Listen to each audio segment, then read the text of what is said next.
Meus irmãos, agora vamos continuar essa celebração ao nosso Deus com a leitura da sua palavra e exposição da mesma. Para isso, peço que a igreja abra sua Bíblia na carta de Paulo aos Efésios, capítulo 1. Carta de Paulo aos Efésios, capítulo 1.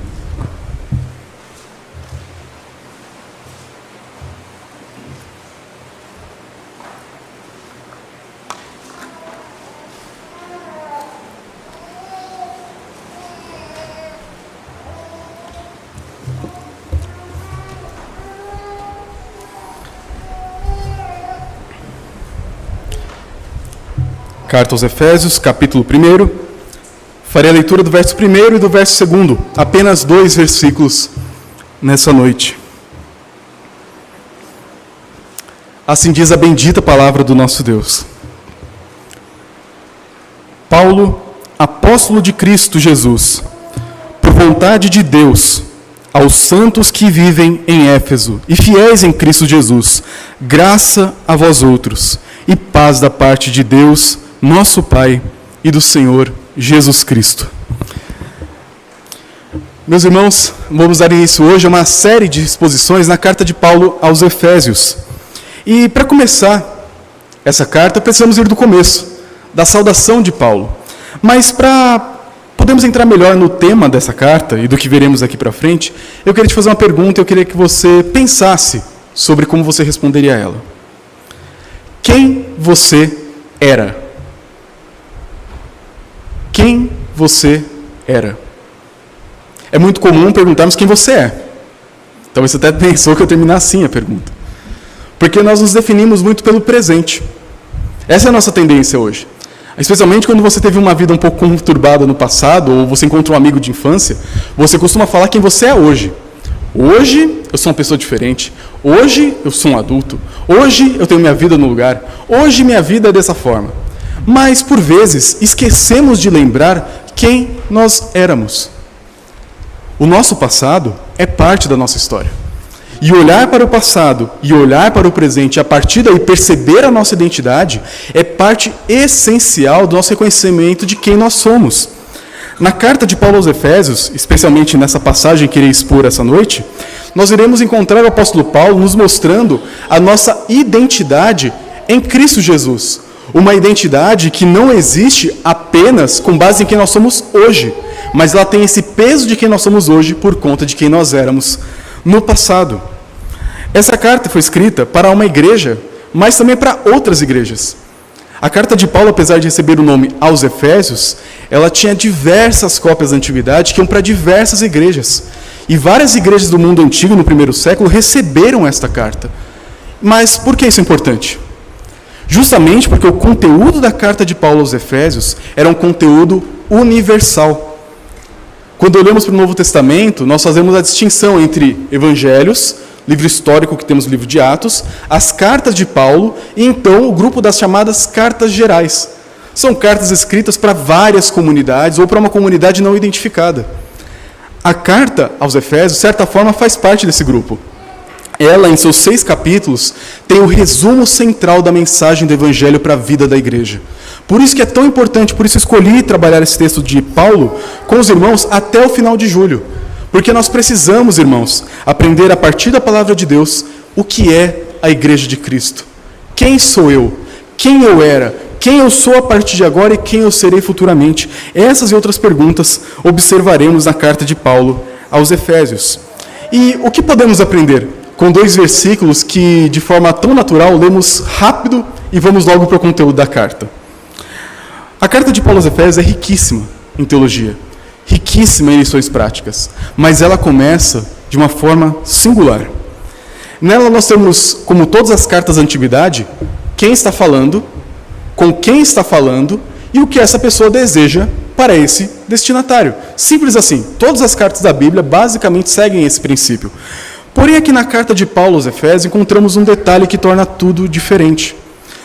Porque não temos apenas um nome e outro nome e quero o bem de vocês. Nós temos um nome qualificado. E vamos observar hoje qual que é a relevância disso para a nossa vida como igreja.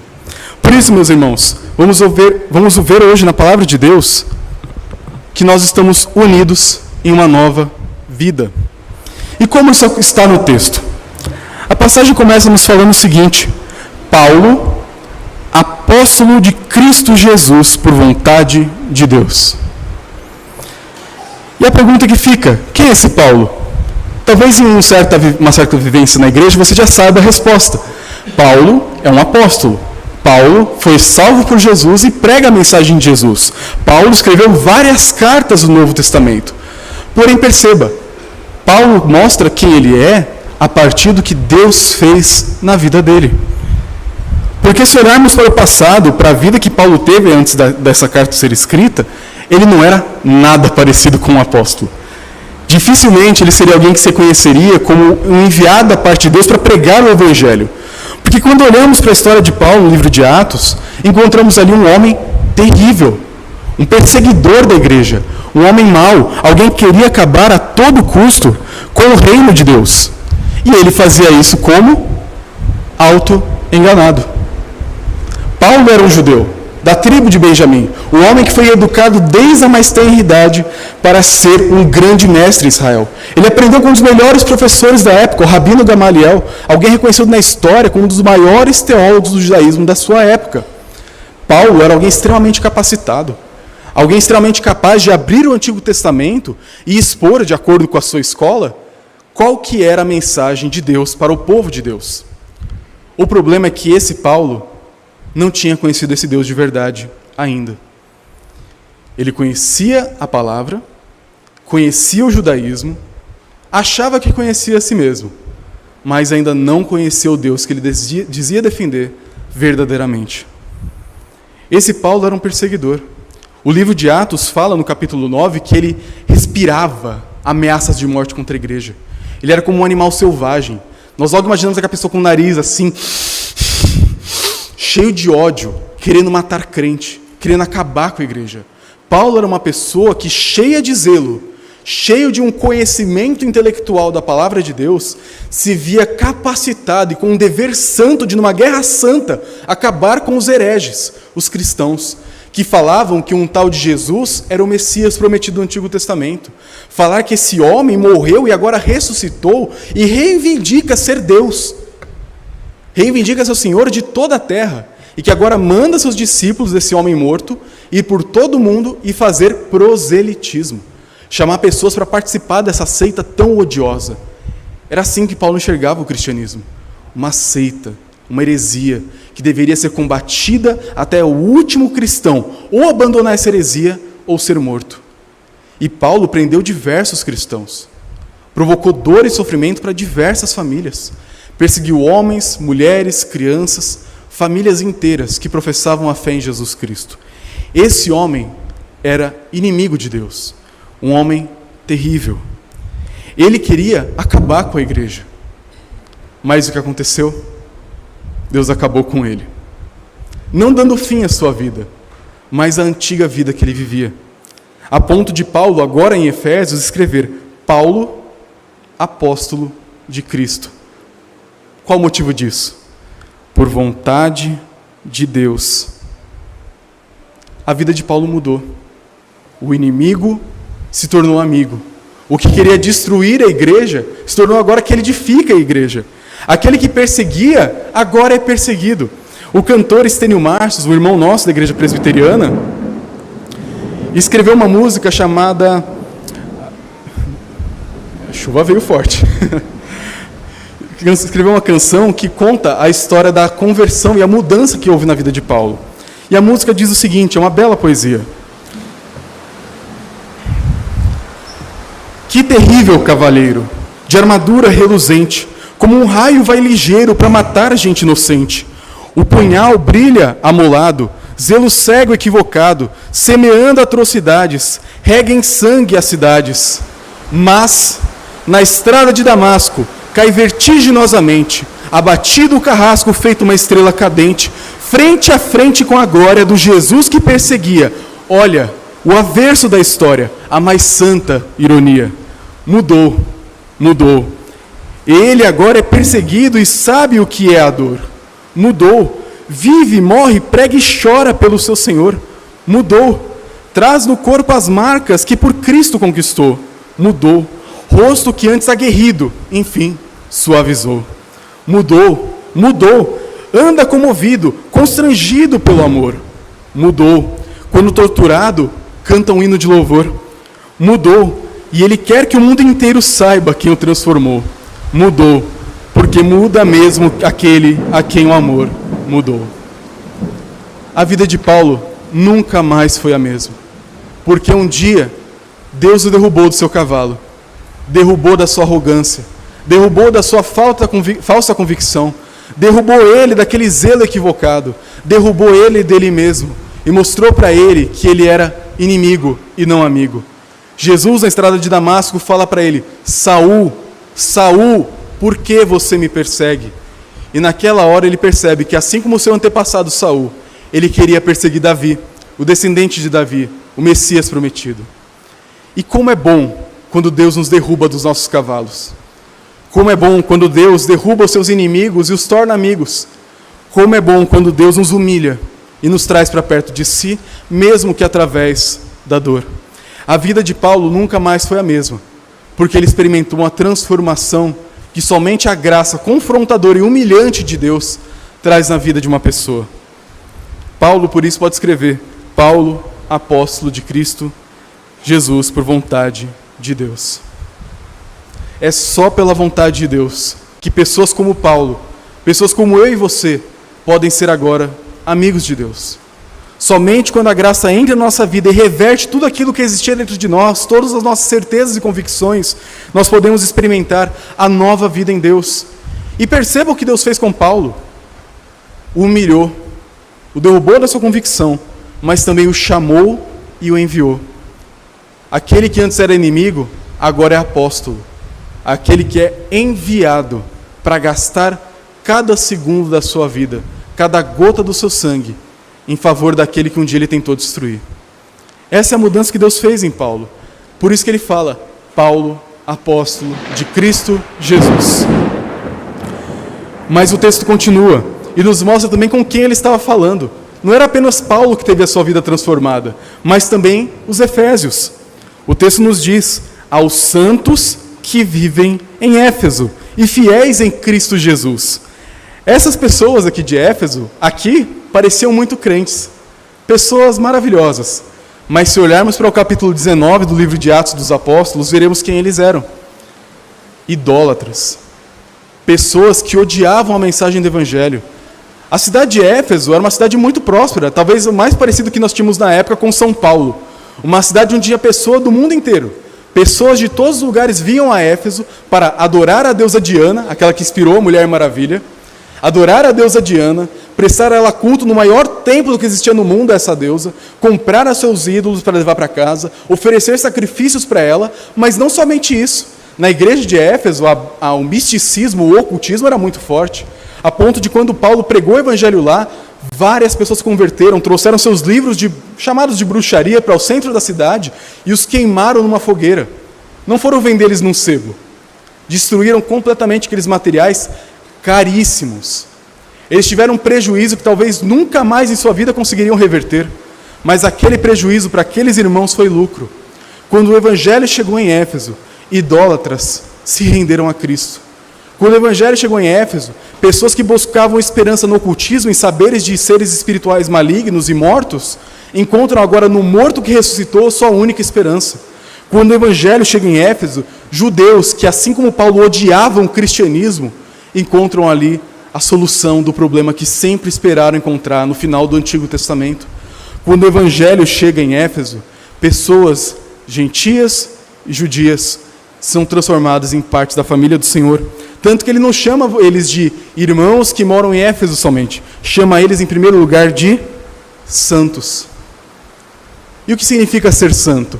Nosso imaginário brasileiro logo imagina as imagens. Um santo é aquele que está lá, de mãozinha junta, com roupas muito limpas, em algum canto de algum prédio, de alguma forma intercedendo por você, a quem você recorre em suas orações e súplicas. Esse é o nosso imaginário brasileiro por conta do catolicismo. Mas a ideia bíblica de santo não é uma pessoa que não peca mais. Não é uma pessoa perfeita, mas é uma pessoa que foi separada para um propósito diferente. O primeiro texto que lemos essa noite, em Deuteronômio 7, fala justamente disso. Deus chamou o povo do Egito, não porque eles eram maravilhosos, não porque eles tinham em si virtudes e eram um povo desejável de ter como seus adoradores. Deus mesmo fala, vocês eram pequenos, fracos, pecadores, rebeldes, pessoas de dura cerviz, de coração duro, mas eu escolhi vocês e trouxe vocês para mim, e vocês agora são meu povo, não mais para servir ao Egito, mas agora para me servir, não mais para andar em trevas, mas agora para andar na luz. Temas que vão voltar em todo o restante da carta. Quando Paulo fala que os efésios eram santos, ele está falando, meus irmãos, vocês agora têm um propósito para viver. A história de vocês agora tem um novo sentido. Vocês não são mais ex-idólatras, ex-bruxos, ex-judeus, ex-pagãos, vocês não são mais nada. O passado de vocês não importa mais, ele não define mais quem vocês eram. Vocês agora são de Deus, vocês são santos. O seu passado não tem mais poder sobre você, você é uma nova criatura. O seu passado hoje é apenas testemunho do que Deus pode fazer com pessoas difíceis como você. E eles não eram apenas santos, eles foram tirados daquela vida para um novo propósito. E esse novo propósito envolvia ser fiel a Cristo Jesus. E é interessante porque o texto fala fiéis em Cristo Jesus. E aqui o objetivo é duplo. Eles eram fiéis, criam em Jesus, mas é uma brincadeira com o jeito que Paulo escreve. Assim como eles moravam em Éfeso, eles também agora moravam em Jesus. Jesus se tornou a casa daquelas pessoas, a habitação delas, a vida delas acontece e existe no Cristo ressurreto.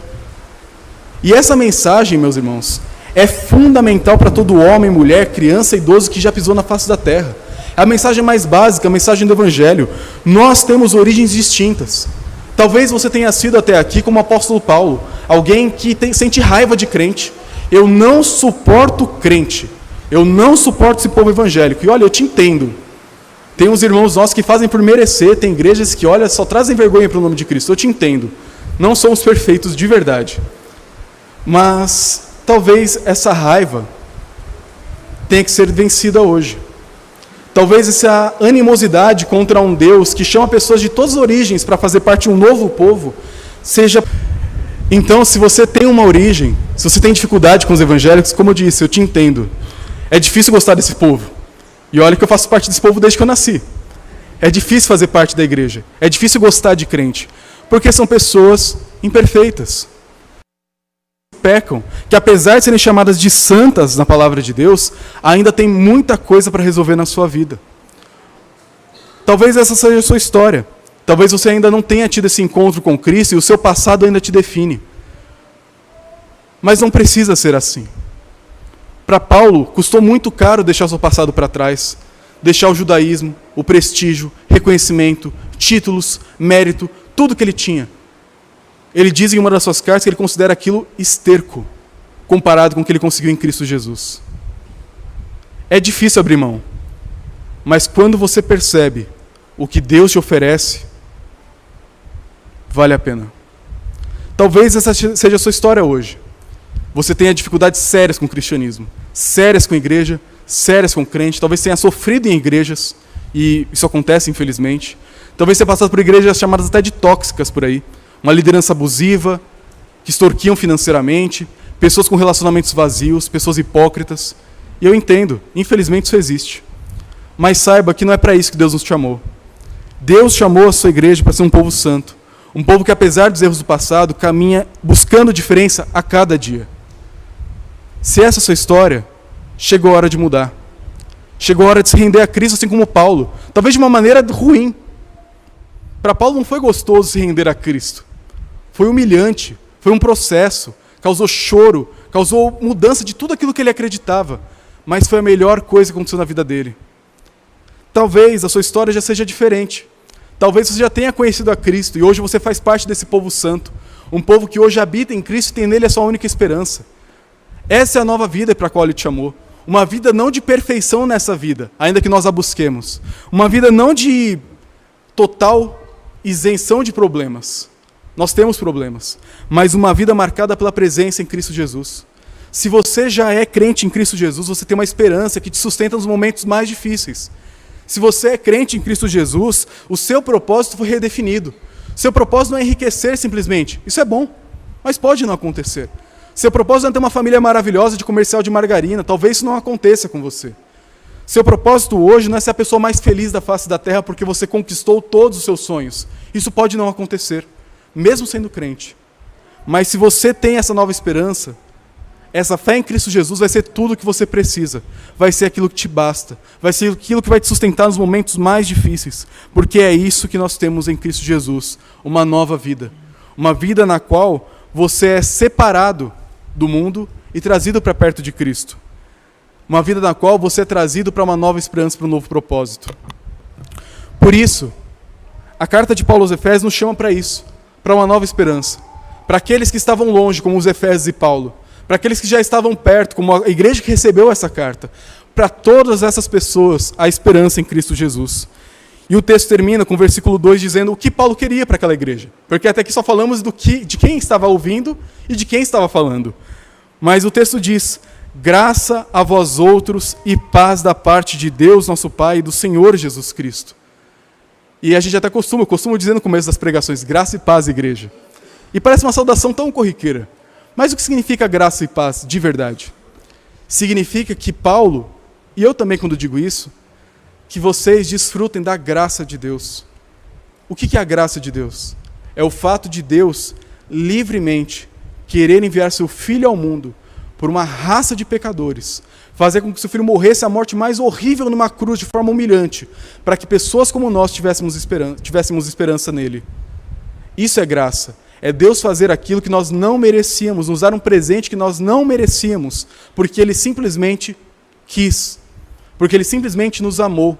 Como veremos nos próximos textos, nas próximas mensagens, onde explicaremos isso por vários detalhes no texto do primeiro capítulo. Paulo deseja para aquela igreja que eles experimentem a graça de Deus, que um dia os chamou e que os transforma todos os dias. Mas também a paz, que é o resultado dessa graça. E paz aqui é a ideia hebraica, que é o shalom. Os judeus até hoje cumprimentam shalom. E o que significa isso? Paz.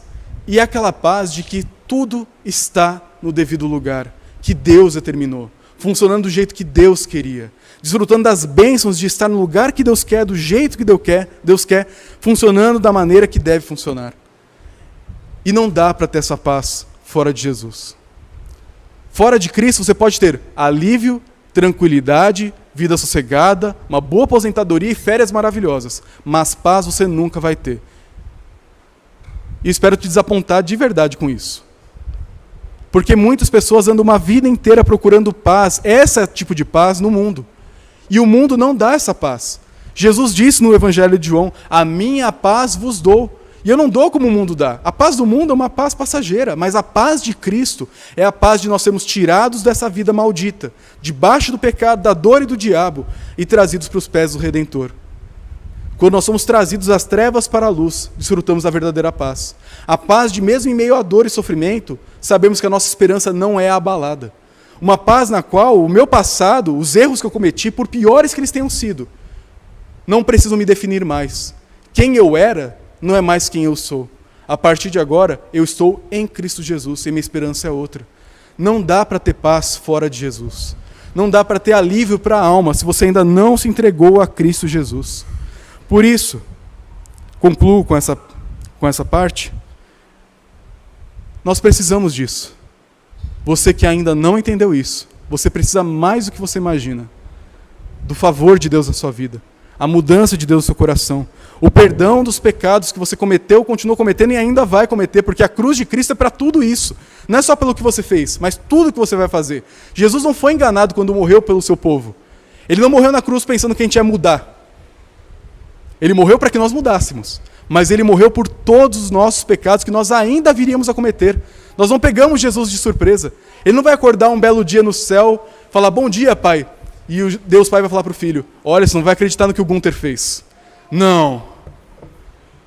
Jesus não é pego de surpresa. Ele sabia de tudo. Tudo que eu fiz, tudo que eu faço, tudo que eu vou fazer. Mas Ele não quer que eu permaneça assim. Ele quer que eu mude. E cada um de vocês que conheceu a Cristo, que mude também. E Ele não nos deixe sozinho nessa caminhada. Essa graça que um dia nos transformou vai nos acompanhar durante toda a vida, produzindo esse desfrute da paz que só existe em Cristo Jesus. Por isso, Jesus pode mudar a sua vida hoje. É sempre tentador, quando vemos a igreja cheia, aproveitar a oportunidade. Talvez você nunca tenha vindo a uma igreja. E eu te entendo, e eu entendo os motivos talvez que você tenha feito, porque você não veio. Mas hoje você está aqui. E eu acredito, e essa igreja acredita em um Deus que é soberano, que traz pessoas na hora certa, no lugar certo, no momento certo, com a chuva certa e problemas no microfone certo, no dia certo, porque Ele usa todas as coisas para o seu propósito. E talvez hoje seja o dia de você reconhecer que chega. Chega de ser quem você era. E encontrar uma nova identidade em Cristo Jesus. Assim como Paulo se tornou apóstolo em Cristo Jesus pela vontade de Deus, hoje você pode ser um filho pela vontade de Deus em Cristo Jesus. A sua história não tem que ser mais a mesma. Meus irmãos, como é horrível ser confrontado com o nosso passado, com o que nós fizemos na nossa vida pregressa. É horrível carregar esse fardo. A ansiedade, o medo, o pânico que isso nos causa é esmagador. Só em Jesus nós temos esperança de um futuro diferente desse, no qual nós olhamos para o passado e vemos o que nós fizemos, mas ressignificamos. Aquilo eu fiz, mas Cristo fez outra coisa. Aquilo é quem eu era, hoje eu sou outra pessoa. E amanhã eu serei diferente, depois de amanhã eu serei mais diferente ainda. E na glória, quando Cristo voltar a me transformar, eu serei completamente diferente de tudo que eu já fiz. Eu serei transformado à semelhança de Jesus, para viver de forma perfeita com Ele, no novo céu e na nova terra. Vamos orar? Vamos orar nesse momento? Coloque diante de Deus a sua história, o seu passado, o que você fez até aqui, o que você deixou de fazer também, que também às vezes é um erro que nós fizemos, somos muito omissos. Você que já conhece a Cristo, relembre dessa nova vida que você tem nele, uma vida com um novo significado, uma vida com um novo propósito, com um passado colocado no devido lugar que é na cruz do Senhor Jesus. Oremos. Senhor bendito, obrigado, Pai, porque desde toda a eternidade o Senhor escolheu o teu povo, não por mérito nosso, não porque éramos numerosos, não porque éramos virtuosos, não porque tínhamos algo em nós mesmos, mas porque o Senhor, na tua livre graça, nos escolheu. E isso nos humilha e nos enche de gratidão no coração. Senhor, aqueles que ainda não te conhecem, que talvez estejam aqui, acompanhando pela internet, talvez, muda a história dessas pessoas. Coloca o passado delas no seu devido lugar, que é na cruz de Cristo. Dê a essas pessoas uma nova esperança, assim como o Senhor deu ao teu povo no passado, Pai. Aqueles irmãos nossos que já te conhecem, mas que andam tristes, abatidos, sem esperança, Pai. Revigora no coração dos teus filhos a certeza da nova vida que há em Jesus. O passado não mais tem poder sobre nós, porque somos novas criaturas, pelo que Cristo fez em nós. Revigora a nossa esperança. Levanta a nossa cabeça, Pai. E nos coloca o olhar certo, no lugar certo, para o caminho certo. E pedimos, Pai, para aqueles que hoje estão bem, estão com o coração cheio de alegria, de pertencer a Ti, porque encontraram uma nova vida e uma nova esperança, Pai. Enche o coração desses irmãos de gratidão, para que venhamos a compartilhar essa boa nova para aqueles que ainda não conhecem, Pai. Obrigado, Senhor, porque pela Tua graça e desfrutando a Tua paz, o Senhor faz o Teu povo um novo povo, com uma nova história, com uma nova esperança. Te agradecemos por isso, Pai, no nome do Senhor Jesus. Amém.